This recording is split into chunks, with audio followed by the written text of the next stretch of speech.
اعوذ باللہ من الشیطان الرجیم بسم اللہ الرحمن الرحیم یا ایہا الذین آمنوا لا تقولوا راعنا وقولوا انظرنا واسمعوا وللکافرین عذاب علیم ما يود الذين كفروا من أهل الكتاب ولا المشركين أن ينزل عليكم من خير من ربكم والله يختص برحمته من يشاء والله ذو الفضل العظيم ما ننسخ من آية أو ننسها نأتي بخير منها أو مثلها ألم تعلم أن الله على كل شيء قدير ألم تعلم أن الله له ملك السماوات والأرض وما لكم من دون الله من ولي ولا نصير أم تريدون أن تسألوا رسولكم كما سئل موسى من قبل ومن يتبدل الكفر بالإيمان فقد ضل سواء السبيل۔ بنی اسرائیل کی ہٹ دھرمیوں مسلمانوں کے لیے رسول اکرم صلی اللہ علیہ وسلم کے لیے ان کی سازشوں غلط حرکتوں کا تذکرہ چل رہا تھا۔ یہودی ایسی باتیں کرتے تھے جس سے صحابہ کو رسول اکرم صلی اللہ علیہ وسلم کو تکلیف پہنچائی جائے، ڈبل میننگ بات کرتے تھے، اس کے ظاہری معنی ایک ہوتے تھے اور ان کی منشا مراد جو ہوتی تھی وہ دوسری ہوتی تھی۔ وہ کہہ دیتے اور پھر ہنستے اپنی مجلسوں میں کہ ہم نے مسلمانوں کے نبی کو کیا کیا کہا، ایسا کہا اور ایسا کہا۔ ایک مرتبہ یہ ہوا کہ صحابہ کرام رضی اللہ عنہم کی مجلس میں صحابہ کی زبان سے وہ کلمہ نکل گیا جس کلمے کا دوسرا مطلب یہودی لیتے تھے۔ اگر صحابہ بھی وہ کلمہ کہنے لگے، وہ بات کہنے لگے، تو پھر اس میں تو یہودیوں کی خوشی کا کام ہو گیا کہ ہم بھی وہی کہہ رہے ہیں ان کے نبی کو اور یہ بھی وہی کہہ رہے ہیں۔ اس میں ایک کلمہ تھا راعنا، راعنا یا ایھا الذین آمنوا لا تقولوا راعنا، 104 نمبر آیت۔ راعنا صحابہ نے نبی اکرم صلی اللہ علیہ وسلم سے کہا راعنا، اس لیے کہ بعض دفعہ یہ ہوتا کہ رسول اکرم صلی اللہ علیہ وسلم کے زمانے میں آپ کی مجلس میں الگ الگ معیار کے سب لوگ جمع ہوتے، کسان بھی آتے، کم پڑھے لکھے بھی آتے، اونچے درجے کے علماء صحابہ جو تھے معیاری وہ بھی موجود ہوتے۔ کبھی مجلس میں ایسی بات ہوتی جس کی زبان، ادب، جس کا انداز، طریقہ بہت معیاری ہوتا، اونچا ہوتا، صحابہ میں جو بھولے بھالے سادھے سیدھے لوگ ہوتے ان کے کچھ بات سمجھ میں نہیں آتی، تو صحابہ کی جماعت میں کچھ لوگوں نے کہا راعنا، اے نبی صلی اللہ علیہ وسلم ہماری رعایت کریے، یعنی ہمارے سمجھ میں بھی آئے کچھ ایسی بات ہو جائے، اس طرح سے ہمارا خیال کریے، یہ بات کہیے۔ قرآن مجید نے کہا یا ایھا الذین آمنوا، اے ایمان والو، لا تقولوا راعنا، راعنا مت کہو، وقولوا انظرنا، اگر راعنا ہمارا خیال کرو، ہماری رعایت کرو یہ اگر کہنا ہے تو انظرنا کہو، راعنا مت کہو۔ انظرنا کا مطلب بھی ہوتا ہے ہماری طرف دیکھو، ذرا ہمارا بھی خیال کرو، تو راعنا مت کہو، انظرنا کہو۔ کیوں راعنا مت کہو؟ اس لیے کہ راعنا یہودی غلط معنی میں لیتے ہیں، اور رسول پاک صلی اللہ علیہ وسلم کی مجلس میں راعنا راعنا کہتے ہیں، اور سب یہ سمجھتے ہیں کہ راعنا کا مطلب یہودی کہہ رہے کہ ہماری رعایت کرو، حالانکہ راعی کا مطلب ہوتا ہے احمق اور جاہل۔ تو راعنا کہہ کر وہ ہنستے اپنی مجلسوں میں کہ ہم نے مسلمانوں کے نبی کو احمق اور جاہل کہا، نعوذ باللہ، یہ ان کا طریقہ ہوتا۔ اسی طرح سے راعنا کے ساتھ یا بیچ میں بڑھا کر راعینا بھی وہ کہتے، راعنا اور راعینا۔ راعینا کا مطلب ہوتا ہے چرواہا، یعنی ہم نے مسلمانوں کے نبی کو ہمارا چرواہا کہا، یہ ہمارا چرواہا ہے، ہماری بکریاں چرانے والا ہے۔ تو یہودیوں کا ایسا انداز ہوتا، اس لیے حکم ہے کہ اگر عرف عام میں کسی جملے کا کوئی اچھا مطلب بھی ہو لیکن کوئی قوم اس کا غلط مطلب بیان کرتی ہو تو وہاں پر ہماری نیت اگرچہ کتنی ہی اچھی ہو لیکن عرف عام کچھ لوگوں کی نیت بگڑ جانے کی وجہ سے اس سے پرہیز کرنا چاہیے۔ اس لیے مفسرین نے لکھا ہے اگر کوئی شخص رسول اکرم صلی اللہ علیہ وسلم کے بارے میں یہ عقیدہ رکھے کہ نبی صلی اللہ علیہ وسلم اپنے روضہ انور میں آرام فرما رہے ہیں، اپنے روضہ اطہر میں حیات ہے، آرام فرما رہے ہیں، یہاں نہیں ہے ہماری مجلس میں، ہمارے پاس حاضر ناظر نہیں ہے، ہماری مجلس میں نہیں ہے، یہ یقین اور عقیدہ رکھتے ہوئے اگر وہ الصلاۃ والسلام علیک یا رسول اللہ کہتا ہے، عقیدہ اس کا یہ نہیں ہے، عقیدہ اگر اس کا یہ ہے کہ ہمارے پاس اللہ کے نبی حاضر ہیں ہماری مجلس میں اور پھر الصلاۃ والسلام علیک یا رسول اللہ کہہ رہا ہے، تو اس نے اللہ کی صفات میں شرک کیا ہے، اس کا یہ شرک والا عمل ہے۔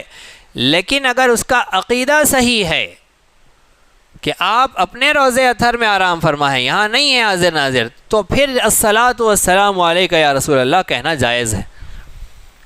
لیکن ہم آپ اگر کسی ایسی مجلس میں، کسی ایسی محفل میں موجود ہے، کسی ایسی مسجد میں موجود ہے جہاں پر غلط عقیدے والے بھی لوگ ہیں، جو الصلاۃ والسلام علیک یا رسول اللہ کہہ کر یہ عقیدہ رکھتے ہیں کہ ہمارے یہ کہنے سے آقا ہماری مجلس میں آ گئے، آپ وہاں سے یہاں تشریف لائے، جو یہ عقیدہ رکھ کر یا رسول اللہ کہتا ہے اس نے تو شرک والا عمل کیا۔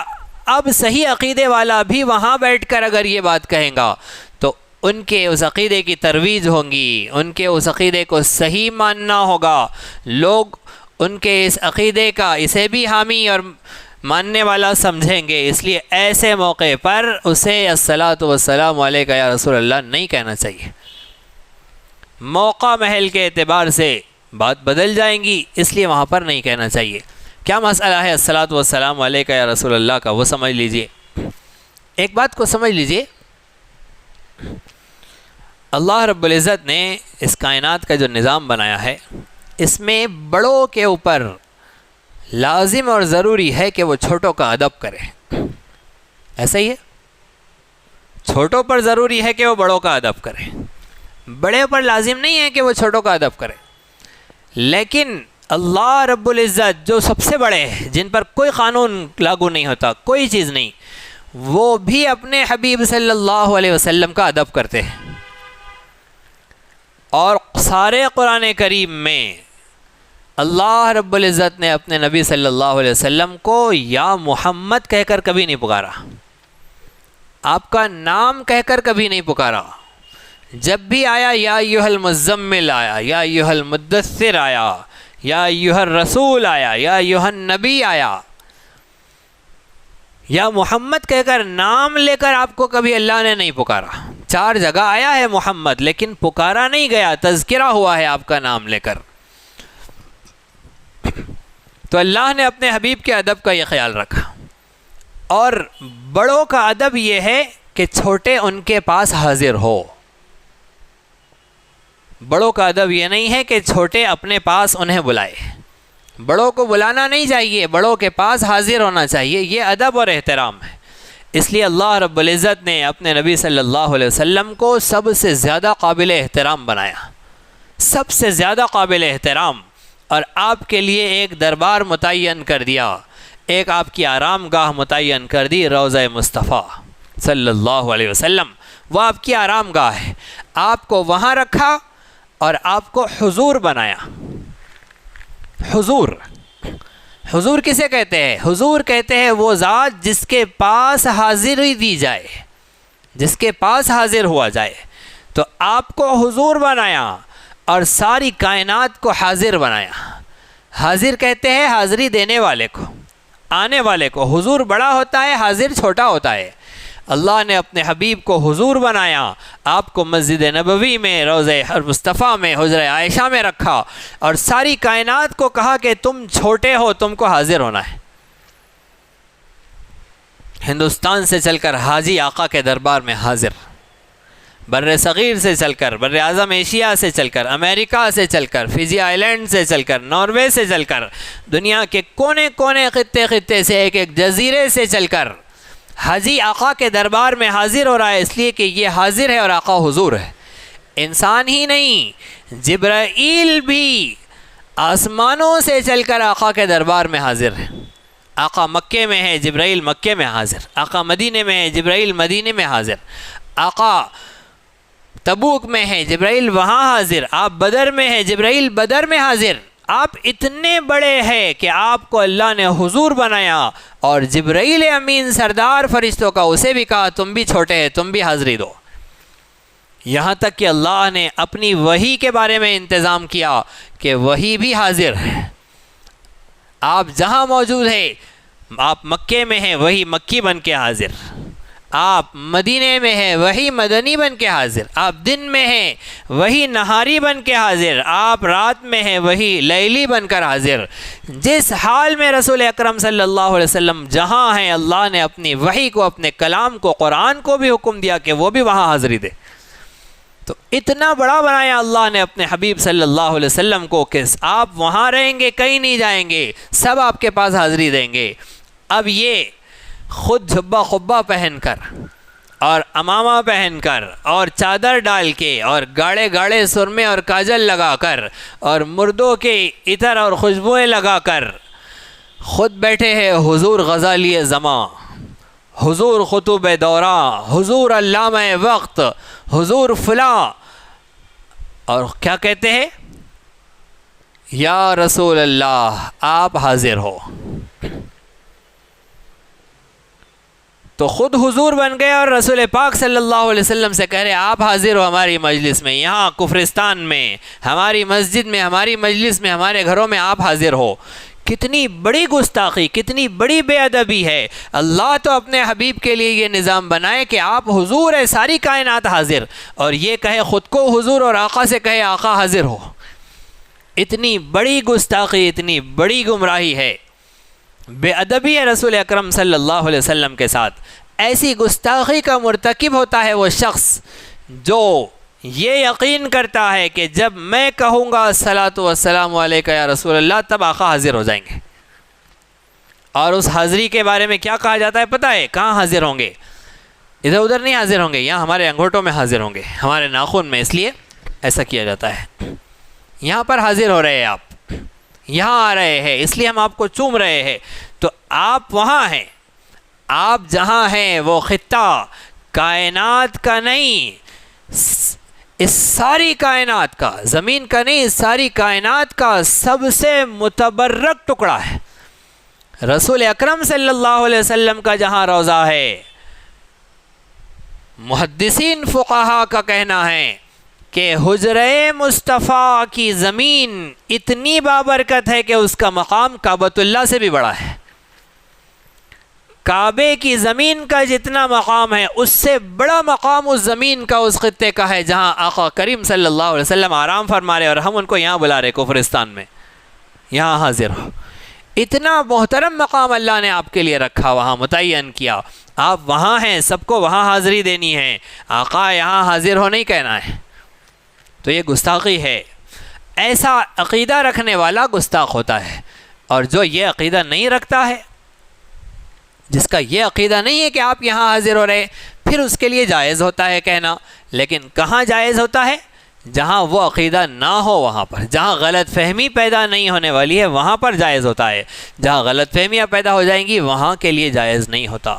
اس کا اہتمام سے خیال رکھنا چاہیے. یہ رائنا کو سامنے رکھ کر، اور دلیل کیا ہے؟ یہ رائنا قرآن نے کہا اے ایمان والو ایسی بات مت کہو جس سے ڈبل میننگ میں کسی اور کا فائدہ ہو رہا ہو، کسی غلط نظام کی، کسی غلط شخص کی، کسی غلط نظریے کی ترویج اور اشاعت ہو رہی ہو.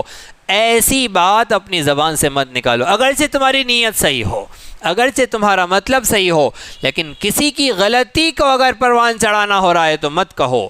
دوسرے الفاظ ہے نا، دوسرے الفاظ کہو. انظرنا کہو، ہماری طرف دیکھیے. واسمعوا، اور غور سے سنو. وللکافرین عذاب علیم، کافروں کے لیے تکلیف دینے والا عذاب ہے. اللہ رب العزت نے انتہائی تکلیف دینے والا عذاب ان کے لیے تیار کیا. ما یود الذین کفروا من اہل الکتاب ولا المشرکین ان ینزل علیکم من خیر من ربکم. یہ کافر، یہ مشرک، یہ ہرگز نہیں چاہتے ان ینزل علیکم من خیر من ربکم، کہ آپ کے رب کی طرف سے آپ پر کوئی خیر نازل ہو. ان کو تو خوشی ہوتی ہے جب آپ کو تکلیف پہنچتی ہے، آپ مشقت میں پڑ جائے تو اس سے ان کو خوشی ہوتی ہے۔ جس دن آپ کو کوئی تکلیف پہنچے یہ بڑے خوش رہتے ہیں، جس دن کوئی غم مجھ پہ گزر جائے ہے پیارے، چہرہ تیرا اس روز نکھر جائے ہے پیارے۔ تو مسلمان کو تکلیف میں ڈالنا، ان کی تکلیف سے خوش ہونا، یہ شیطان کا کام، یہ شیطان کے چیلوں کا کام، یہ یہودیوں اور کافروں کا کام ہے، مسلمان کی تکلیف سے خوش ہونا۔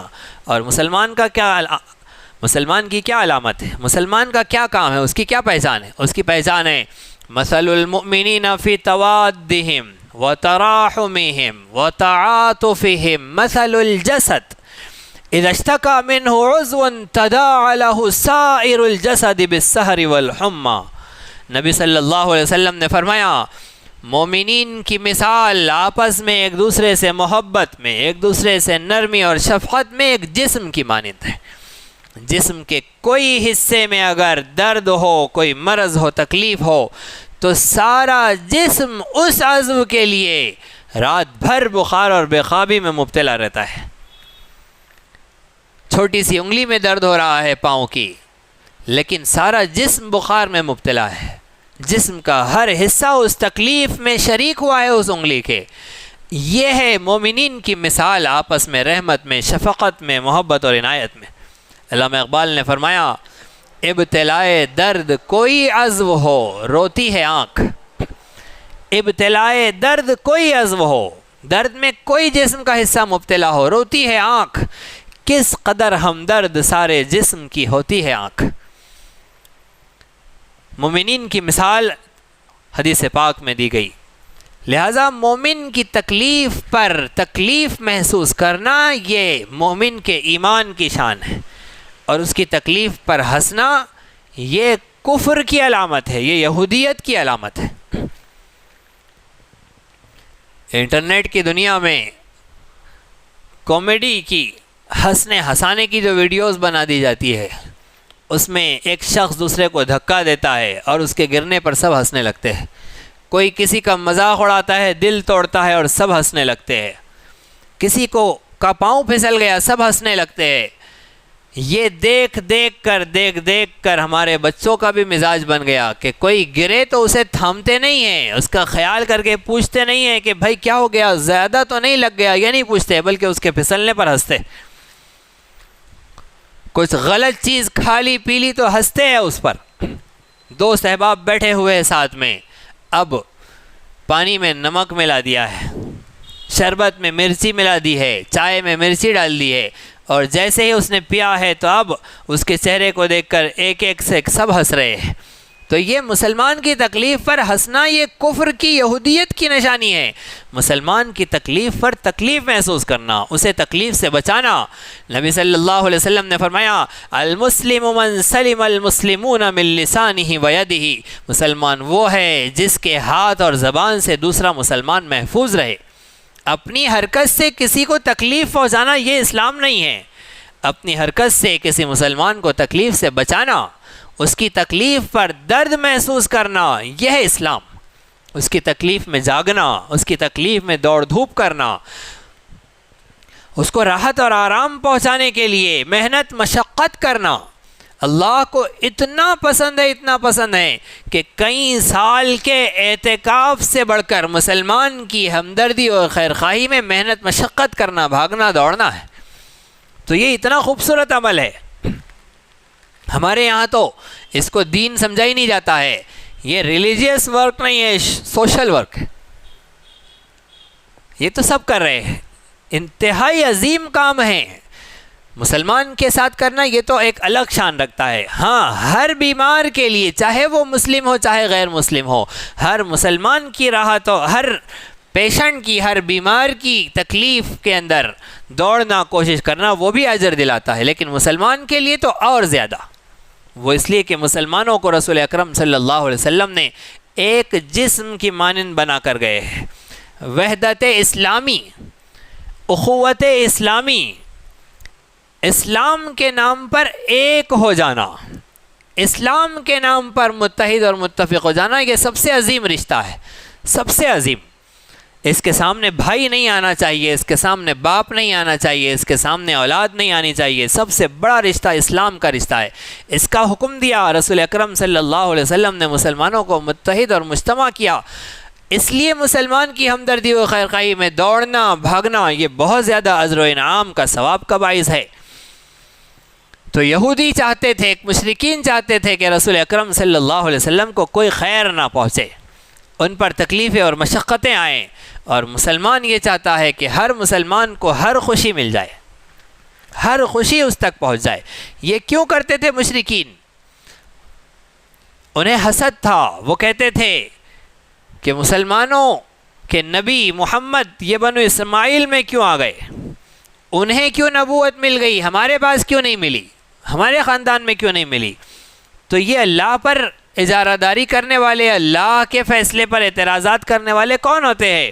اب اللہ ان سے پوچھ کر نبوت دے کہ کسے نبوت دینا ہے، کسے نبوت نہیں دینا ہے۔ واللہ یختص برحمتہ من یشاء، اللہ چاہ رہے، فرما رہے ہیں کہ اللہ مخصوص کرتا ہے، خاص کرتا ہے اپنی رحمت کے لیے جسے چاہتا ہے، اور سب سے بڑی رحمت اللہ کی نبوت ہے۔ اللہ رب العزت جسے چاہے نبوت عطا کرے، اللہ رب العزت کے ارادوں میں، اس کے فیصلوں میں کسی کو اختیار نہیں ہے دخل اندازی کا۔ واللہ ذو الفضل العظیم، اللہ رب العزت بڑے فضل والا ہے۔ ایک اور بات آگے بیان کی جا رہی ہے، ما ننسخ من آیت او ننسها نأتی بخیر منها او مثلها الم تعلم ان اللہ علی کل شیء قدیر۔ اللہ رب العزت نہیں منسوخ کرتے کسی آیت کو، یعنی کسی حکم کو کینسل نہیں کرتے، او ننسها، یا پھر کسی حکم کو اللہ بھلاتے نہیں ہیں، لیکن نأتی بخیر منها او مثلها، اس کے بدلے کوئی ویسا ہی حکم لے آتے ہیں یا اس سے اچھا حکم لے آتے ہیں۔ یعنی کوئی آیت اللہ منسوخ نہیں کرتے، کوئی حکم اللہ کے نبی سے بھلاتے نہیں اللہ، لیکن اس کے بدلے میں اس سے بڑا خیر لے کر آتے ہیں، یا پھر اسی جیسا خیر لے کر آتے ہیں۔ اس آیت کو لے کر بھی غلط فہمیاں پیدا ہوتی ہے۔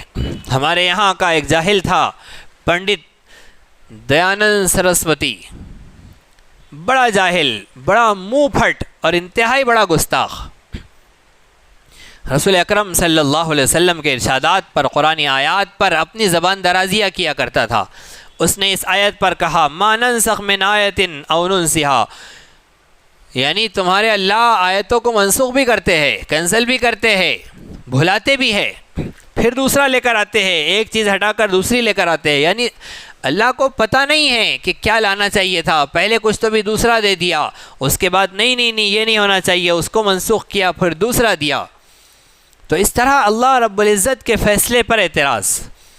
وہ زمانہ تھا حجت الاسلام والمسلمین، قاسم العلوم والخیرات، منبع فیوز و برکات، صاحب آب حیات، حضرت مولانا قاسم نانوتوی رحمۃ اللہ علیہ کا، یہ دارالعلوم دیوبند کے بانی تھے، بہت بڑی شخصیت۔ اللہ رب العزت نے اتنے بڑے بڑے فتنوں کے ختم کرنے کا ان سے کام لیا، ایسی جامع کتابیں انہوں نے لکھی ہے کہ ان کی کتابیں سمجھنے کے لیے علماء کو بھی 10 دفعہ پڑھنا پڑتا ہے۔ اتنا معیاری کلام اور ایسی زبردست کتابیں اور بڑے بڑے فتنوں کا انہوں نے دفاع کیا، اور حضرت حجت الاسلام تھے، اسلام کی حجت قائم کی تھی، بہت عظیم کارنامے انجام دیے، اور زیادہ عمر نہیں پائی، کم عمری میں انتقال کر گئے، لیکن بڑی اہم ترین کتابیں لکھ کر گئے۔ انہوں نے جواب دیا پنڈت کو، بہت ساری قسطوں میں جواب دیا۔ انہوں نے کہا کہ پنڈت جی، سب سے پہلے تو یہ سمجھو کہ بیماریاں 2 طرح کی ہوتی ہے، ایک جسمانی بیماری ہوتی ہے، ایک روحانی بیماری ہوتی ہے۔ جسمانی بیماری کا جب طبیب علاج کرتا ہے تو پیشنٹ کے، مریض کے درجہ حرارت، اس کے خون کے دوران، اس کے مزاج، باہر کے ماحول، کلائمیٹ، یہ سب کو سامنے رکھ کر دوا دیتا ہے۔ مریض کا ہاضمہ اچھا ہو گیا، اس کا درجہ حرارت، بخار ٹھیک ہو گیا، اس کا خون کا دوران ٹھیک ہو گیا، اس کے بعد پھر اس سے بڑھ کر گولی دیتا ہے، پھر اس سے بڑھ کر دیتا ہے۔ کبھی ڈاکٹر ہر دن بلاتا ہے کہ آج یہ دوا لو، پھر کتنا رزلٹ ملا ہے اس کے بعد اس کے آگے کی دیتا ہے، پھر کتنا رزلٹ ملا ہے چیک کرتا ہے، پھر اس کے آگے کی دیتا ہے۔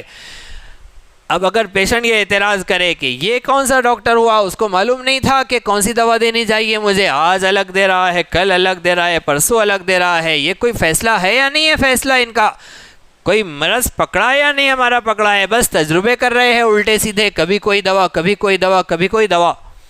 تو جیسے ہم اس ڈاکٹر پر اعتراض نہیں کریں گے، اور اگر کریں گے تو بے وقوفانہ اعتراض ہوگا، اس لیے کہ ڈاکٹر ہمارے جسم کو، جسم کی حرارت کو، اس کے نظام کو دیکھ کر دوائی دے رہا ہے۔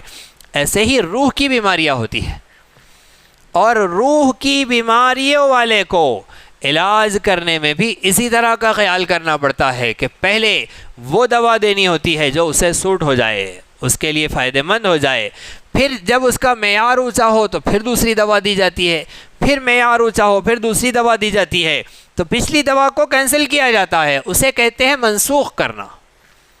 کبھی اللہ رکھتے ہیں حکم کو، یعنی آیت میں الفاظ کو رکھتے ہیں اور حکم منسوخ کر دیتے ہیں۔ کبھی ایسا ہوتا ہے کہ کوئی حکم اللہ نے اپنے حبیب کو دیا تھا، پھر آپ کو بھلا دیا، خود آپ کو یاد نہیں رہا، تو اللہ رب العزت ظلم نہیں کرتے، اللہ رب العزت اس کے بدلے میں اس سے اچھی چیز دیتے ہیں۔ یہ ترتیب ہوتی ہے۔ مولانا اشرف علی تھانوی رحمۃ اللہ علیہ نے بھی اور بہت سارے علماء نے اس طرح سے پنڈت دیانند سرسوتی کے اعتراضات پر جوابات دیے۔ ایک اہم ترین بات، اللہ رب العزت نے جب اسلام رسول اکرم صلی اللہ علیہ وسلم کے ذریعے بھیجا، اس ٹائم مکہ مکرمہ میں مسلمان اتنے مشقت میں تھے کہ ان کو کھانے کے لیے نہیں تھا، فاقے تھے، غلامی میں تھے، کوڑے مار مار کر ان کی بری حالت کر دی جاتی تھی۔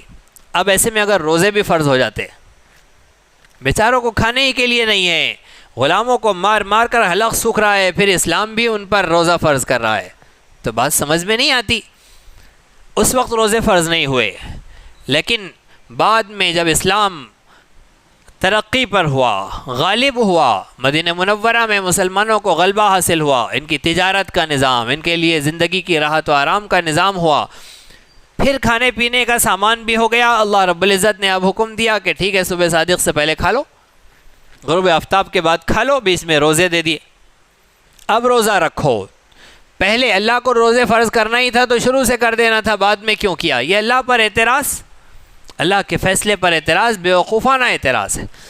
پہلے یہ تھا کہ کافروں کی بچیوں سے شادی کی جا سکتی تھی اور کافروں کو اپنی بچیاں دی جا سکتی تھی، وہ اس لیے کہ تعداد کم تھی، مسلمان پہلے ہی کم تھے، اب اتنے کم میں اگر مسلمان سے شادی کر لے تو بھی لڑکے رہ جا رہے ہیں، باقی رہ جاتے ہیں، اس لیے اب کہاں نکاح ہو، خاندان کو، آبادی کو بڑھانا ضروری ہے، مسلمانوں کی کثرت ضروری ہے، اس لیے کہ جب مشن بڑا ہے تو آبادی بھی بڑی چاہیے، یہ سب ضروری ہے، تو اب کیسے کریں گے؟ ہے ہی کم، آبادی کم ہے، تو حکم تھا کہ غیر مسلم سے بھی کرو۔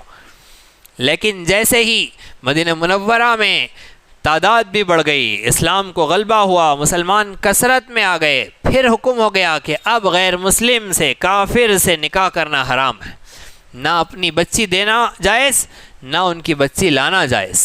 وَلَا تَنْكِحُوا الْمُشْرِكَاتِ حَتَّى يُؤْمِنْ، مشرک عورتوں سے نکاح مت کرو یہاں تک کہ وہ مومن نہ ہو جائے۔ وَلَا تُنْكِحُوا الْمُشْرِكِينَ حَتَّى يُؤْمِنُوا، مشرک مردوں سے نکاح مت کرو یہاں تک کہ وہ ایمان نہ لے آئے۔ مسلمان سے نکاح کرنا ہے، کافر مشرک سے نہیں کرنا ہے، حکم آ گیا۔ اب اگر غیر مسلم سے نکاح حرام ہی کرنا تھا تو پہلے ہی کرنا تھا، بعد میں کیوں کرے؟ تو بعد میں اس زمانے کے حالات، مواقع الگ تھے، اس کے بعد حالات الگ ہوئے تو ویسی ترتیب ہو گئی۔ یہ سب نظام بنا اللہ رب العزت کی طرف سے۔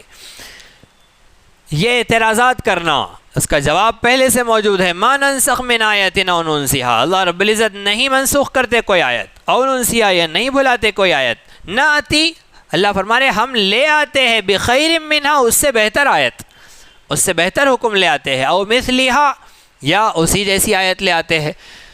یہ کیوں بھلاتے ہیں اللہ رب العزت، کیوں منسوخ کرتے ہیں؟ اللہ فرما رہے ہیں سَنُقْرِئُكَ فَلَا تَنْسَى إِلَّا مَا شَاءَ اللَّهُ، سورہ اعلیٰ میں اللہ فرما رہے ہیں اے نبی صلی اللہ علیہ وسلم ہم عنقریب آپ کو ایسا پڑھائیں گے کہ آپ نہیں بھولیں گے، سَنُقْرِئُكَ ہم آپ کو پڑھائیں گے، فَلَا تَنْسَى آپ نہیں بھولیں گے، إِلَّا مَا شَاءَ اللَّهُ مگر اللہ جو چاہے، اللہ اگر چاہے آپ کو بھلا دیں گے، اللہ کے نبی صلی اللہ علیہ وسلم تشریف لائے، حجرے سے نکل کر جیسے ہی دیکھا تو مسجد کے باہر مسلمان لڑائی کرتے کھڑے ہوئے ہیں۔ ان کی لڑائی بند کرنے میں، روکنے میں، ان کو سنبھالنے میں نبی صلی اللہ علیہ وسلم مصروف ہوئے۔ سب خاموش ہوئے۔ خاموش ہوتے ہی فرمایا، دیکھو میں تمہیں شب قدر کی خوشخبری دینے آیا تھا، تمہاری لڑائیاں اللہ نے مجھ سے بھلا دیا۔ تمہاری لڑائیوں کی وجہ سے اللہ رب العزت نے مجھ سے بھلا دیا۔ شب قدر بتائی تھی مجھے، بنی اسرائیل کی نمازوں، ان کی عبادتوں سے بڑا ثواب تمہیں دینے کے لیے اللہ نے لیلۃ القدر عطا کی تھی۔ 1000 نماز، 1000 راتوں کی عبادت سے بڑی رات لیلۃ القدر خیر من الف شہر، 1000 مہینوں سے بڑھ کر جس رات کی فضیلت ہے وہ بھلا دی گئی۔ ننسیہا، اللہ نے بھلا دی، ناتی بخیر منہا، اللہ اس سے بہتر لے کر آئے۔ اس سے بہتر کیسی لے کر آئے؟ اگر بتا دیتے اللہ کہ 21 رمضان کی شب کو لیلۃ القدر ہے تو سارے کے سارے 21 ہی کو جاگتے۔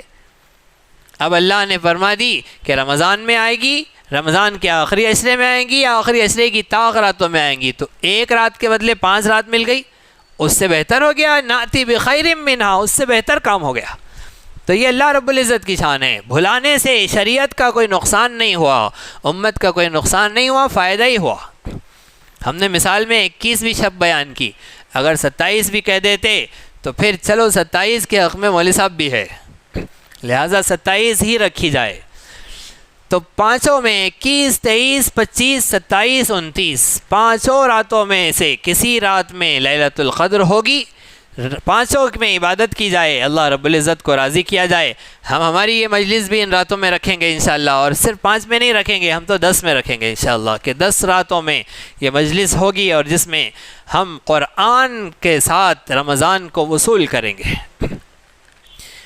اللہ فرما رہے، الم تعلم ان اللہ علی کل شیء قدیر، کیا تم جانتے نہیں کہ بے شک اللہ رب العزت ہر چیز پر قدرت رکھتے ہیں؟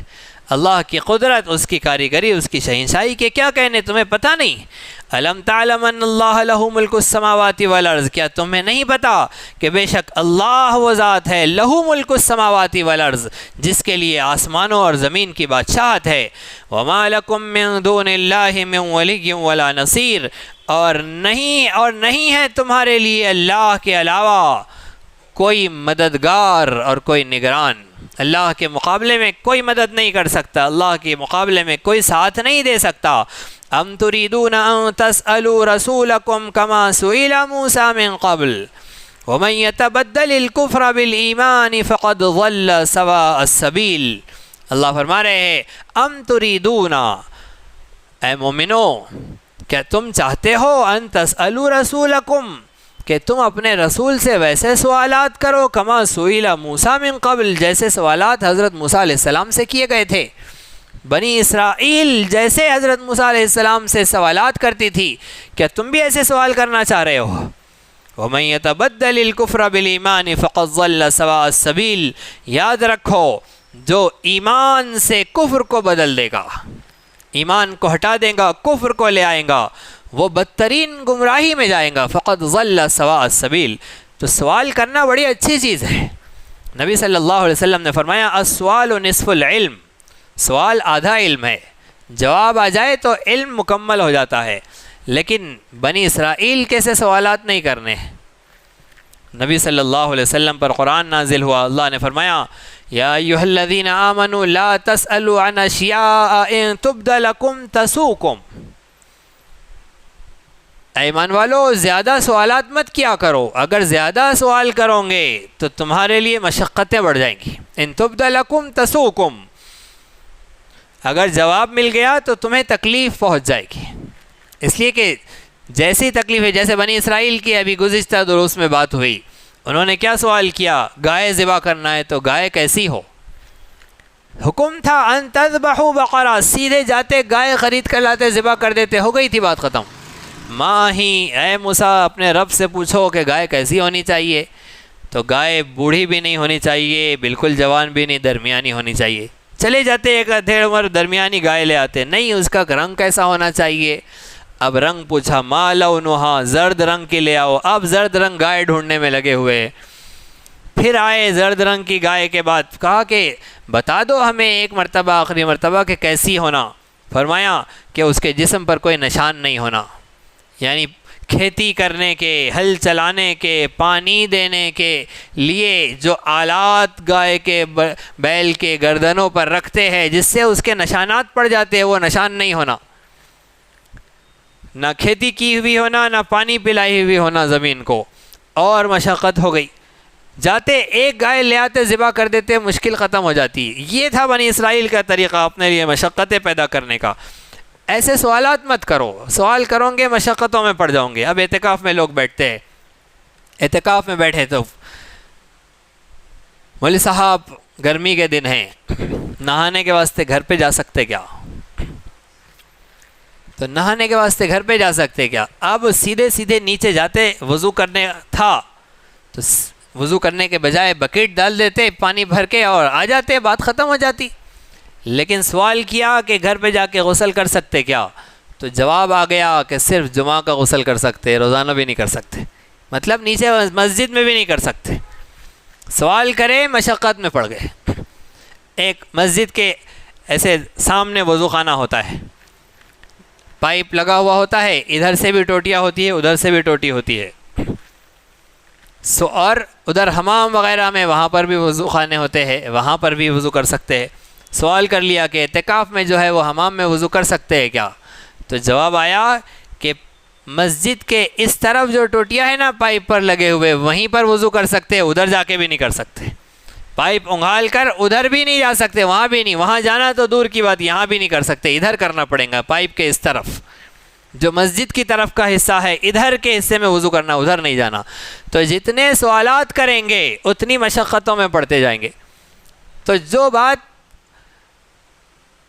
آسانی سے سمجھ میں آ سکتی ہے، یعنی نیچرل انڈرسٹینڈنگ میں جو بات آ سکتی ہے، جو فطری طور پر انسان سمجھ سکتا ہے، کوئی سر پھوڑنے کی، دماغ کھپانے کی کوئی ضرورت نہیں ہے جس میں، بے تکے وہ سوالات کریں گے تو اور مشقتیں بڑھ جاتی ہے۔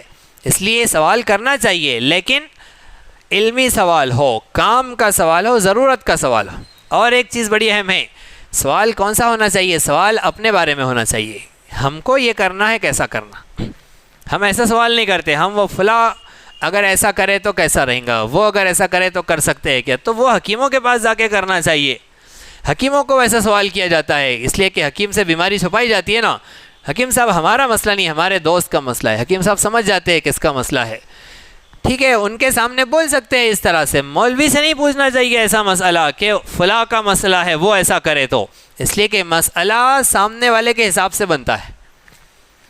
ہماری بات ہم پوچھے، دوسروں کی باتیں نہ پوچھے، اس کو طلب پیدا کرے، وہ آئے وہ پوچھے تو اس کو جواب ملیں گا، پھر بہترین ترتیب ہوں گی، کام بنیں گے۔ یہ چیز ہے الم تعلم ان اللہ علی کل شیء قدیر، اللہ فرما رہے کہ اللہ ہر چیز پر قادر ہے۔ اور جو قوم غلط سوالات کرے، مشقتوں میں ڈالے نبی کو، نبی کے نائبین کو، ان کے لیے ہی مشقتوں کا سامنا ہوتا ہے۔ دین کا کچھ نہیں جاتا اور کچھ جانا بھی نہیں ہے دین کا، یہ دین جانے کے لیے آیا ہی نہیں ہے، یہ ڈوبنے کے لیے نہیں آیا ہے، یہ تو ابھرنے ہی کے لیے آیا ہے۔ ہاں، جو ٹکرائیں گے اس سے وہ ڈوب جائیں گے، وہ پریشان ہو جائیں گے، وہ پریشانی میں آ جائیں گے۔ دنیا کتنی ہی باطل، کتنی ہی تیاریوں کے ساتھ آئے، یہ حق کا کوئی نقصان نہیں کرے گا۔ مسلمان کا ہو سکتا ہے نقصان، اسلام کا نہیں ہو سکتا، اور مسلمان کا نقصان ہوا تو وہ نقصان تھوڑے ہی ہے، جو نقصان اللہ کے لیے ہوا وہ نقصان نہیں ہے، وہ تو کمائی ہی کمائی ہے، اس کے بدلے میں جتنا ملنا ہے وہ تو ہمارے وہم و گمان میں بھی نہیں آ سکتا ہے۔ تو پھر ڈر کس بات کا ہے؟ اگر ڈر ہمیں اسلام کا ہے تو بے فکر ہو جائیے، اسلام کا کچھ نہیں جاتا، اسلام کا کوئی خطرہ نہیں ہے۔ ہم جیسے نکاح آج کر رہے ہیں خطبہ مسنونہ کے ساتھ، قبول کیا کے ساتھ، قیامت تک ایسے ہی نکاح کریں گے۔ جب یونیفارم سول کوڈ آئیں گا تو ان کے ساتھ پھیرے ختم ہوں گے، ہمارے خطبے ختم نہیں ہوں گے، ہمارے خطبوں پہ کوئی ڈاکہ نہیں جائے گا، ان کے پھیروں پر ڈاکے پڑیں گے، ان کی پریشانی، ان کی مشقت ہوں گی۔ اسلام تھوڑی مٹنے کے لیے آیا ہے، اسلام تھوڑی ہی فنا ہونے کے لیے آیا ہے، یہ تو ہمیشہ باقی رہے گا۔ کر لیں گے نکاح ہم ویسے ہی، وہی ایجاب و قبول، وہی ترتیب، سب وہی چلے گا۔ نقصان انسانوں کے ہوں گے، اسلام کا کوئی نقصان نہیں۔ اس لیے اسلام کے بارے میں ڈرنے کی کوئی ضرورت نہیں. ہمارا نقصان ہوگا تو کس کے لیے ہوگا؟ اللہ کے لیے ہوگا. اسلام مسلمان کی شان تو یہ ہے کہ یہ اللہ کے نام پر اپنی کشتی پانی میں ڈالے، اور مالک کی مرضی ہے، وہ چاہے تو ترائے، وہ چاہے تو ڈبوئے، ان کی مرضی ہے. ہم نے ڈال دی کشتی اپنی اس کے نام پر، بس کامیابی ہماری شروع ہو گئی. تیر کر بھی کامیاب ہے، ڈوب کر بھی کامیاب ہے، اس لیے کہ ان کے نام پر ہے. تو مسلمان دونوں طرف سے فائدے میں ہے، دونوں طرف سے کامیابی میں ہے. جو کفر لے لیں گا، ایمان چھوڑ دیں گا، فقط ضل سواء السبیل، وہ بدترین گمراہی میں مبتلا ہوگا. آگے اللہ فرما رہے وَدَّ كَثِيرٌ مِّنْ أَهْلِ الْكِتَابِ لَوْ يَرُدُّونَكُم مِّن بَعْدِ إِيمَانِكُمْ كُفَّارًا حَسَدًا مِّنْ عِندِ أَنفُسِهِم مِّن بَعْدِ مَا تَبَيَّنَ لَهُمُ الْحَقُّ فَاعْفُوا وَاصْفَحُوا حَتَّى يَأْتِيَ اللَّهُ بِأَمْرِهِ إِنَّ اللَّهَ عَلَى كُلِّ شَيْءٍ قَدِيرٌ. اہل کتاب میں سے بہت سارے لوگوں کی یہ چاہت ہے، خواہش ہے. وَدَّ كَثِيرٌ مِّنْ أَهْلِ الْكِتَابِ، وہ کیا چاہتے ہیں؟ لو یردونکم من بعد ایمانکم کفارا، کاش کہ وہ تمہیں ایمان لانے کے بعد کفر میں مبتلا کر دے. تو ان کی چاہت ہے کہ وہ ہٹا دے، اسلام سے ہٹا دے، اسلام سے پھیر دے. ان کی یہ چاہت، سب کے سب یہ چاہتے ہیں کہ ساری دنیا کفر میں مبتلا ہو جائے. یہ یہودیوں کا طریقہ ہے، یہودیوں کا یہ مقصد اور مشن ہے، غیر مسلموں کا نہیں ہے. ہمارے یہاں کے غیر مسلم خود دھارمک نہیں ہیں، ان کے پاس دھرم کا معاملہ پرائیویٹ ہے، ان کے پاس عورتیں دھارمک ہوتی ہے. بس آدمی لوگ تو صرف ڈرائیور ہوتے ہیں. فلاں دن فلاں مندر، فلاں دن فلاں مندر جانا ہے، کون جائیں گا؟ ابا بولتے ہیں بیٹے تم چلے جاؤ، بیٹا کہتا ہے ابا تم چلے جاؤ، بھائی بولتا ہے تم چلے جاؤ، ارے مجھے کام ہے. پھر جس کو جانا پڑتا ہے وہ بڑا منہ اتار کر جاتا ہے اور زبردستی پیچھے جا کر کھڑا ہو جاتا ہے. وہ مذہبی عورتیں ہوتی ہیں ان کی، اور وہ عورتیں یہ ہرگز نہیں چاہتی کہ ساری دنیا ہندو ہو جائے. ان کے پاس نہیں ہے یہ ترتیبیں. ہاں ان کی ایک شاخ جو یہاں آئی ہے برہمنوں کی، ان لوگوں کا مشن ہے، وہ کہتے ہیں گھر واپسی. تو ان کو سمجھنا چاہیے گھر واپسی تو حقیقی گھر واپسی ہونی چاہیے پھر. اور حقیقی گھر کون سا ہے؟ گھر کون سا ہوتا ہے؟ ابا کا گھر ہمارا گھر ہوتا ہے. اور ہمارے ابا کون ہیں؟ ہمارے ابا حضرت آدم علیہ السلام ہیں، جو اللہ کے نبی، اللہ کے رسول تھے، مسلم تھے. تو گھر واپسی تو ان کی چاہیے. ابا کے گھر، حضرت آدم علیہ السلام کے گھر، اسلام کے گھر جانا چاہیے، اسے کہتے ہیں گھر واپسی. وہ ہے ایک شاخ یہاں پر جن کی یہ حرکتیں ہیں، وہ چاہتے ہیں مسلمانوں کو اسلام سے ہٹانا، ورنہ عام ہندو کا یہ ارادہ نہیں ہے. ہاں اہل کتاب ہے، یہودی ہے، یہودی زاد ہے، ان کے جائز ناجائز بچے ہیں، سارے وہ ہے، وہ چاہتے ہیں دنیا کفر سے بھر جائے. وَدَّ كَثِيرٌ مِّنْ أَهْلِ الْكِتَابِ لَوْ يَرُدُّونَكُم مِّن بَعْدِ إِيمَانِكُمْ كُفَّارًا، ایمان لانے کے بعد واپس کفر میں لوٹا دینا ان کی خواہش ہے. حَسَدًا مِّنْ عِنْدِ أَنفُسِهِمْ، یہ کیوں کرتے ہیں؟ وہ یہ حسد کی وجہ سے کرتے ہیں. ان کے اندر جو حسد آ گیا ہے. کون سا حسد ہے؟ ہماری برادری میں نہیں آئے نا محمد مصطفیٰ، بنو اسماعیل میں آ گئے وہ حسد. اس حسد کی وجہ سے کب؟ من بعد ما تبین لهم الحق، حق کے واضح ہو جانے کے بعد، حق کے کھل کر آ جانے کے بعد پھر یہ چاہتے ہیں کہ دنیا کفر میں آ جائے. اللہ فرما رہے فاعفو، انہیں درگزر کرو، واسفحوا، معاف کرو، یعنی بدلہ مت لو ان سے. ان کے تماشوں، ان کے جھمیلوں میں کہاں پڑ رہے ہیں؟ یہ کچھ نہیں کرنے والے، یہ دنیا کو کہاں سے کافر بنائیں گے؟ اللہ کا وعدہ دنیا کو مسلم بنانے کا ہے. اللہ کا وعدہ اسلام کے غلبے کا ہے. ساری دنیا میں صرف اور صرف مسلمان رہیں گا، دوسرا کوئی نہیں. یہ اللہ کا وعدہ ہے. تو اللہ کا وعدہ پورا ہوگا یا ان کی کوششیں پوری ہوں گی؟ ان سے بدلے لیتے بیٹھنا، ان کو جواب دیتے بیٹھنا، اس میں وقت مت ڈالو، تعمیری کام میں وقت ڈالو. اپنی کچھ تیاری کرو، اپنے عزائم پر، اپنے مقاصد پر، اپنی تیاریوں پر لگو. یہ ہے ہمارا کام. ان کے جوابات دینے میں وقت ڈال دو گے تو ہماری جو اینٹیں رکھنی ہیں وہ رہ جائیں گی. ہماری عمارت کی تعمیر میں جو نئی اینٹیں رکھنی ہیں اس وقت میں وہ باقی رہ جائیں گی. وہ کام کرو. فاعفوا واصفحوا حتی یأتی اللہ بامرہ، یہاں تک کہ اللہ کا فیصلہ آ جائے. جب اللہ کا فیصلہ آ جائے گا ان کو جواب دینے کا، پھر دینا جواب. ابھی جواب مت دو. اللہ کا فیصلہ آیا، پھر مشرکین کو بھی جواب دینے کا فیصلہ آیا. بدر و حنین و احزاب میں مشرکین کو جواب دیا. ادھر تبوک گئے تو عیسائیوں کو جواب دیا، قریظہ میں بنو نذیر میں ادھر یہودیوں کو جواب دیا، خیبر میں یہودیوں کو جواب دیا۔ تو جب تک جواب دینے سے منع کیا گیا تھا تب تک فاعفو واصفحوا، چھوڑو ان کو، اپنے کام کرو، اور جب جواب دینے کی باری آئی تو بہترین جواب دو۔ پہلا جواب دو دلائل کے ساتھ، وجادلہم باللتی ہی احسن، دعوت تو دے دی ہے، اب جواب دینے کی بات آ رہی ہے، وجادلہم باللتی ہی احسن، بہترین دلائل سے انہیں جواب دو۔ دلائل ہو گئے ختم، بات مکمل ہو گئی، حجت تمام ہو گئی، نہیں مان رہے ہیں تو پھر اب زبان نہیں دیں گی جواب، اب تلوار کی زبان جواب دے گی، اس سے جواب دو، پھر انہیں ان کا سبق سکھاؤ، انہیں بات بتاؤ، ان کو ان کی اوقات یاد دلاؤ، ان کا مقام جہنم ہے، انہیں آگ میں جانا ہے، یہ کہاں اللہ کی زمین کو ناپاک کرنے کے لیے کھڑے ہوئے ہیں، یہاں موجود ہے، انہیں وہاں پہنچاؤ، ان کی حیثیت کے مطابق ان کے مقام پر انہیں پہنچاؤ، ابھی نہیں، حتی یأتی اللہ بامری، جب اللہ کا حکم آئے تب۔ اللہ کا حکم تو آ گیا قرآن مجید میں، لہٰذا اب ہم سب کے سب چلے،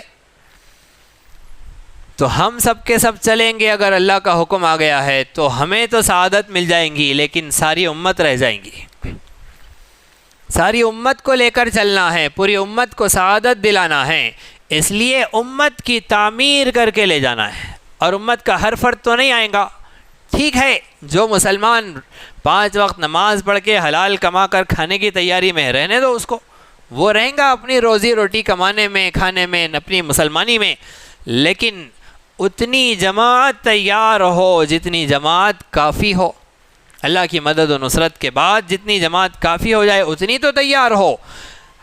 امت کو تعمیر نہیں کیا، امت کا مزاج تیار نہیں ہوا، کوئی تیاری نہیں ہوئی، اور بس شہادت ہے مطلوب و مقصود مومن، تو اس سے تو کام نہیں چلنا ہے، اس سے کام نہیں چلنا ہے۔ ہم ایسے کھڑے ہوئے کہ ساری ماؤں نے اپنے بچوں سے کہا کہ تم بھی ایسی بیوقوفی کرو گے، ایسے جانا ہے تم کو بھی، کوئی ضرورت نہیں جانے کی، تو ایسے نہ جائے، ہم جائے تو ایسے جائے کہ ہر ماں کہے کہ میرے بچوں تم بھی جاؤ، ایسے جاؤ، ہم بھی دعائیں کریں گے کہ ہمارے بچے بھی ایسی موت پائے جیسے ان بچوں نے پائی ہے، تو مائیں اپنے بچوں کو بھیجے پیچھے، ایسا جائے اگر تو پھر کچھ بات بنے، ورنہ لوگوں کے بیٹھ جانے کا سبب اگر بن رہے ہیں تو پھر کیا فائدہ ہوا۔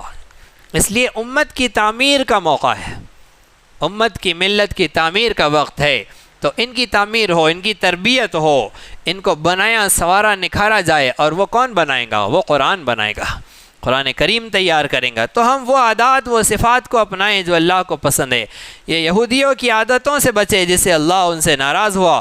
ان اللہ علی کل شیء قدیر، بے شک اللہ رب العزت ہر چیز پر قدرت رکھتے ہیں، اللہ کی قدرت، اس کا پاور، اس کی طاقت ہر چیز پر ہے۔ واقیموا الصلاۃ وآتوا الزکاۃ، اور نماز قائم کرو، نماز قائم کرنا اپنے آداب کے ساتھ، مستحب وقت پر، اصولوں کے ساتھ، سنتوں کی پابندی کے ساتھ، واجبات کی لحاظ کے ساتھ، مستحبات کا اہتمام کرنے کے ساتھ، اللہ کے ڈر اور خوف کے ساتھ، اس کے دھیان اور استحضار اور توجہ کے ساتھ، جماعت کے ساتھ، مردوں کے لیے مسجدوں میں جا کر، عورتوں کو اپنے گھروں میں اول وقت پر نماز پڑھنا، یہ ہے اقیم الصلاۃ، نماز قائم کرنا۔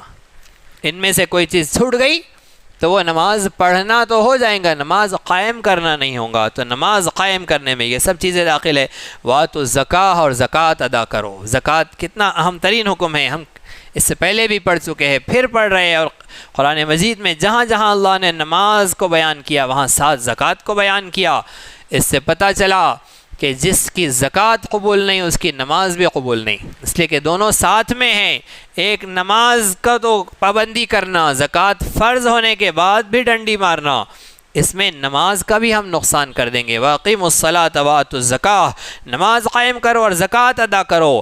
وما تقدموا لانفسکم من خیر تجدوہ عند اللہ، جو کچھ تم آگے بھیجو گے، وما تقدموا، اور جو کچھ تم آگے بھیجو گے، لانفسکم، اپنے لیے، من خیر، بہترین چیز، تجدوہ عند اللہ، تم اسے اللہ کے پاس پاؤ گے۔ تو ہمارا تو کیا ہے؟ ہمارا وہی ہے جو ہم نے کھا لیا، ختم کر دیا، پہن لیا، اوڑھ لیا، پرانا کر دیا، یا پھر اللہ کے لیے اللہ کی راہ میں خرچ کر دیا، آگے بھیج دیا، یہ ہمارا ہے۔ جو باقی بچا ہوا ہے وہ سب وارثوں کا ہے، ہمارا نہیں ہے۔ چھوڑنا چاہیے وارثوں کے لیے بھی، تاکہ وراثت کے مسائل احکامات بھی پوری طرح ہو، لیکن کچھ آگے بھی بھیجنا چاہیے، اپنی تیاری بھی کرنی چاہیے، آخرت کی تیاری، اللہ اپنی زندگی میں خرچ کرنا، صحت مندی کے زمانے میں خرچ کرنا اور ضرورت کے زمانے میں خرچ کرنا، جب ہمیں بھی ضرورت ہو اس وقت خرچ کرنا، صحت کے زمانے میں خرچ کرنا، یہ اللہ رب العزت کو بہت پسند، بہت محبوب ہے۔ وآتوا الزکاۃ، زکوٰۃ کے علاوہ بھی ذمہ داریاں ہے، صدقات نافلہ ہے جو ادا کرنے چاہیے، اس کا بھی اہتمام کرنا ہے۔ ان اللہ بما تعملون بصیر، اللہ رب العزت فرما رہے ہیں کہ بے شک اللہ رب العزت بصیر، دیکھ رہے ہیں، بما تعملون، جو کچھ تم کر رہے ہو، تمہاری ساری حرکتوں سے، تمہارے اعمال سے اللہ باخبر ہے، اللہ دیکھ رہے ہیں۔ وقالوا لن يدخل الجنة الا من كان هودا او نصارى، وقالوا، یہ لوگ کہتے ہیں، اہل کتاب کہتے ہیں، لن يدخل الجنہ، جنت میں ہرگز داخل نہیں ہوں گے، الا من کان ہودن، مگر وہی جو یہودی ہے۔ یہودی کہتا کہ صرف یہودی جنت میں جائیں گے، والنصارى او نصارى، اور نصرانی کہتے ہیں کہ صرف عیسائی جنت میں جائیں گے۔ کسی کو جنت میں جانا ہے یہودی بنے، کسی کو جنت میں جانا ہے عیسائی بنے، یہ دونوں کا اس طرح کا دعویٰ تھا۔ اللہ فرما رہے تلک امانیہم، یہ تو ان کی محض تمنائیں ہیں، یہ تو ان کے خیالی پلاؤ ہے، بلی کے خواب میں چھچڑے آئے ہیں۔ تلک امانیہم، بس اس سے زیادہ ان کی کوئی حیثیت نہیں ہے۔ قل ہاتوا برہانکم ان کنتم صادقین، اللہ فرما رہے ہیں نبی صلی اللہ علیہ وسلم آپ ان سے کہیے، ہاتوا برہانکم، لاؤ دلیل، اگر تم سچے ہو اپنے اس دعوے میں تو دلیل لے کر آؤ۔ کس نے کہا تم جنت میں جاؤ گے؟ کہاں سے لے کر آئے ہو؟ کہاں سے تمہیں پتہ چلا کہ یہودی اور نصرانی جنت میں جائے گے؟ بلا، ہاں، یہ بات کو یاد رکھو، بلکہ من اسلم، جو اسلام لائے، جو جھکا دے، وجہہ، اپنے چہرے کو، للہ، اللہ کے لیے، وہو محسن، اور وہ نیکوکار بھی ہو، وہ اطاعت گزار فرما بردار بھی ہو، فَلَهُ أَجْرُهُ عِنْدَ رَبِّهِ، تو اس کے لیے اس کے رب کے پاس بڑا اجر ہے، وَلَا خَوْفٌ عَلَيْهِمْ وَلَا هُمْ يَحْزَنُونَ، اور ان پر قیامت کے دن نہ خوف ہوں گا، نہ وہ غمگین ہوں گے، نہ ماضی کا خوف ہوگا، نہ آگے کے سلسلے میں انہیں کوئی غم ہوگا، وہ بے خبر، بے خوف، بے غم ہوں گے، بہترین حشاش بشاش ہوں گے۔ تو کون جو اللہ کے سامنے اپنے چہرے کو جھکا دے، یہ نہیں کہا کہ یہودی جنت میں نہیں جائیں گے، یہ نہیں کہا قرآن نے کہ نصرانی جنت میں نہیں جائیں گے، قرآن نے کہا جو اپنے چہرے کو اللہ کے آگے جھکا دے۔ تو اب یہودی آ جائے، دروازے کھلے ہیں اس کے لیے، عیسائی آ جائے، دروازے کھلے ہیں اس کے لیے، مجوسی آ جائے، آگ کے پجاری آ جائے، مورتیوں کے پجاری آ جائے، درختوں، سورج، ستاروں، پانی کے کسی بھی شے کی پوجا کرنے والا آ جائے، اپنے سر کو وہاں سے اٹھا کر اللہ کے آگے جھکا دے، وَهُوَ مُحْسِنٌ، نیکی کرے، اللہ کی عبادت کرے، اس کے حبیب آخری نبی حضرت محمد صلی اللہ علیہ وسلم کے طریقوں پر چلے، وَهُوَ مُحْسِنٌ، استقبال ہے اس کا اسلام قبول، اس کی اطاعت قبول، اس کے لیے جنت کا داخلہ قبول۔ ہمارے یہاں ایسا نہیں ہے کہ سید جنت میں جائیں گا، شیخ جنت میں جائیں گا، پٹھان جنت میں جائیں گا، بس ہم لوگ ہی جائیں گے، ایسے نہیں ہے۔ جو جنت میں جانا چاہے وہ سب دروں سے اپنا سر اٹھائے اور رب کے در پر اپنا سر جھکائے، ہر طریقے زندگی سے منہ موڑے اور حضرت محمد مصطفیٰ صلی اللہ علیہ وسلم کے طریقے پر آ جائے۔ فَلَهُ أَجْرُهُ عِنْدَ رَبِّهِ، اس کے رب کے پاس اس کا اجر ہے، اس پر کوئی خوف نہیں ہوگا، کوئی غم نہیں ہوگا، اللہ رب العزت اسے کامیاب و کامران کریں گا۔ یہودیوں کا، نصرانیوں کا اپنی یہودیت پر رہ کر یہ دعویٰ کرنا جھوٹا دعویٰ ہے، غلط دعویٰ ہے۔ وہ دونوں بھی ایک دوسرے کے دشمن ہیں، یہودیوں کا سب سے بڑا دشمن عیسائی، عیسائیوں کا سب سے بڑا دشمن یہودی، لیکن دنیا کفر اسلام کے خلاف متحد ہو گئی، سب ایک ہو گئے اور مسلمان بڑھ گئے۔ مسلمان کو چاہیے کہ یہ ملت اسلامیہ کے اسٹیج پر اسلام کے اسٹیج پر ایک ہو جائے، متحد ہو جائے۔ اللہ رب العزت ہم سب کو صحیح سمجھ عطا فرمائے، صحیح فہم عطا فرمائے۔ جو کچھ کہا گیا، سنا گیا، قرآن کریم کے ان مضامین کو اپنی زندگی میں لانے کی توفیق عطا فرمائے۔ یہودیوں کے توڑے ہوئے عہد و پیمان کو ہمیں جوڑنے کی توفیق عطا فرمائے۔ اللہ کے وہ احکامات جس سے انہوں نے منہ موڑا، ہم اس کی طرف منہ لے آئے، اپنی زندگیوں کے اس کے مطابق ڈالے، تاکہ یہودی اللہ کی جس غضب کا شکار ہوئے، ہم اللہ کے اس غضب سے بچ جائے، محفوظ رہے اور اللہ رب العزت کی عنایات کے مستحق ہو۔ اللہ ہم سب کو عمل کی توفیق عطا فرمائے۔ سبحان اللہ وبحمدہ، سبحانک اللہم وبحمدک، نشہد ان لا الہ الا انت، نستغفرک ونتوب الیک۔ سبحان ربک رب العزت عما یصفون، وسلام علی المرسلین، والحمد للہ رب العالمین۔ اسی طرح دینی، علمی، اصلاحی اور تاریخی دروس و بیانات سے استفادے کے لیے آپ کے اس چینل کو لائک، شیئر اور سبسکرائب کریں۔